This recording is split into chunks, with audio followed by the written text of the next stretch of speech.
मृत्यु के बाद आत्मा सबसे पहले किसे खोजती है? अपने भाई बहन, माता पिता या अपने जीवन साथी को? आज हम इसी बात को समझेंगे गरुड़ पुराण की इस दिलचस्प कहानी में। लेकिन उससे पहले वीडियो को लाइक करें और चैनल को सब्सक्राइब करें। कहते हैं जब इंसान की सांसें थम जाती है तब सब खत्म नहीं होता।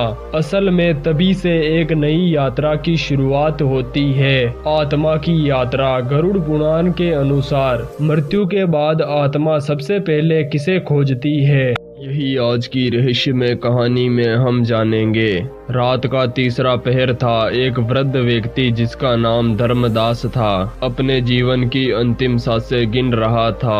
परिवार उसके चारों ओर बैठा था। उसकी नजर बार बार छत की ओर उठ रही थी, जैसे कोई अदृश्य शक्ति उसे बुला रही हो। धीरे धीरे उसकी सांसें थम गई और उसी पल कमरे में एक ठंडी हवा का झोंका आया। सबने सोचा अब उसका अंत हो चुका है, लेकिन असल में वहीं से धर्मदास की आत्म यात्रा शुरू हुई। जैसे ही आत्मा शरीर से निकली उसे लगा कि वो बहुत हल्का हो गया है। शरीर वहीं पड़ा था पर वे खुद को देख सकता था। गरुड़ पुराण के अनुसार इस क्षण सबसे पहले आत्मा अपने शरीर को ही खोजती है। वो ये समझ नहीं पाती कि मैं मर गया हूँ या अभी जिंदा हूँ। वह बार बार अपने परिवार वालों को पुकारती है, अरे मैं यही हूँ, सुनो मुझे, पर कोई नहीं सुनता। गरुड़ पुराण कहता है कि ये आत्मा की पहली पीड़ा होती है। वह अपने शरीर और परिवार से बिछड़ने की सच्चाई को स्वीकार नहीं कर पाती।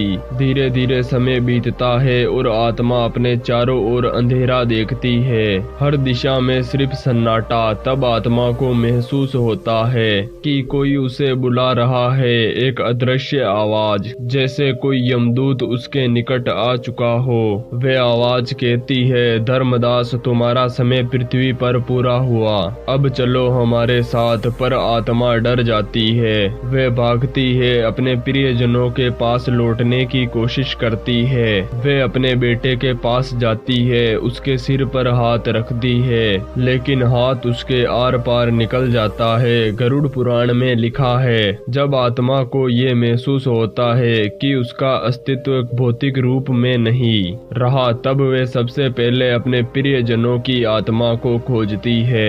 वे ये जानना चाहती है कि कौन उसके लिए रो रहा है, कौन उसे याद कर रहा है और कौन उसे भूल चुका है। पर उसे नहीं पता कि कुछ ही क्षण बाद वे एक अदृश्य द्वार के सामने खड़ी होगी, जहां से शुरू होगी उसकी असली यात्रा, मृत्यु लोक से परलोक तक। धर्मदास की आत्मा अब अदृश्य द्वार के सामने खड़ी थी। चारों ओर अंधकार, हवा में हल्की सी धुंध। अचानक वे द्वार अपने आप खुलने लगा और एक भयंकर आवाज सुनाई दी, आजा आत्मा, अब तेरा समय है हमारे साथ चलने का।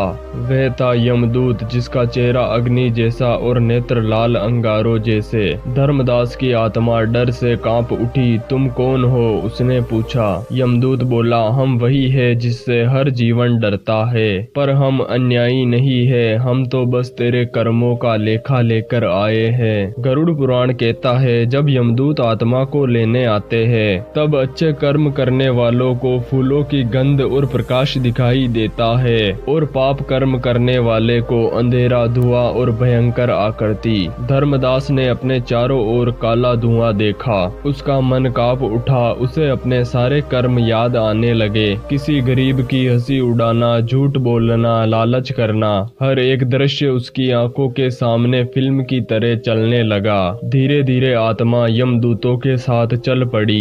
रास्ता लंबा था, न हवा, न पानी, न दिन, न रात, बस एक सुनसान। गरुड़ पुराण के अनुसार ये वही वायु मार्ग होता है जहाँ पर आत्मा को 12 से 13 दिन के लिए भ्रमण करना पड़ता है। इस दौरान आत्मा अपने कर्मों के अनुसार भय, पश्चाताप या शांति का अनुभव करती है। धर्मदास की आत्मा ने कई अन्य आत्माओं को देखा। कोई रो रहा था, कोई चीख रहा था और कई आत्माएं प्रकाश की ओर जा रही थी।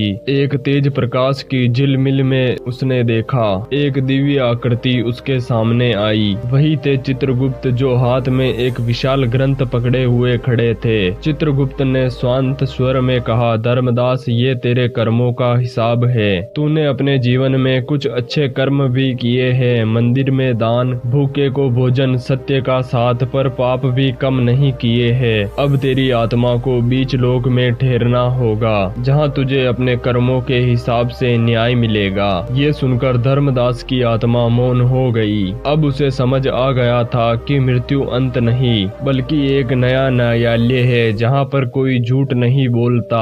धीरे धीरे उसके सामने दो रास्ते प्रकट हुए, एक उजाले की ओर और दूसरा अंधेरे की ओर। चित्रगुप्त बोले, तेरे कर्म मिश्रित है धर्मदास, इसीलिए तुझे अगले जन्म में फिर मानव योनि मिलेगी। जा फिर एक नई शुरुआत कर। धर्मदास की आत्मा झुककर प्रणाम करती है और प्रकाश की ओर बढ़ जाती है। धीरे धीरे उसका अस्तित्व लुप्त हो जाता है और अगले ही पल धरती पर एक नई अवजात शिशु रोने लगती है। गरुड़ पुराण ये भी कहता है, आत्मा कभी मरती नहीं, वे सिर्फ देह बदलती है। जैसे मनुष्य पुराने वस्त्र त्याग कर नए वस्त्र धारण करता है, वैसे ही आत्मा नया शरीर ग्रहण करती है। मृत्यु अंत नहीं, बल्कि आत्मा की अगली यात्रा की शुरुआत है। अगर आपको गरुड़ पुराण की ये अद्भुत गाथा पसंद आई हो तो लाइक करे, शेयर करे और सब्सक्राइब करे, क्योंकि अगली कथा इससे भी हटकर होगी। धन्यवाद। अगर आपको इस वीडियो में कोई भी क्षण ऐसा लगा हो जिसमें हमने धर्म की अवहेलना की है तो हमें कमेंट करके जरूर बताइए, हम तुरंत सुधार करेंगे।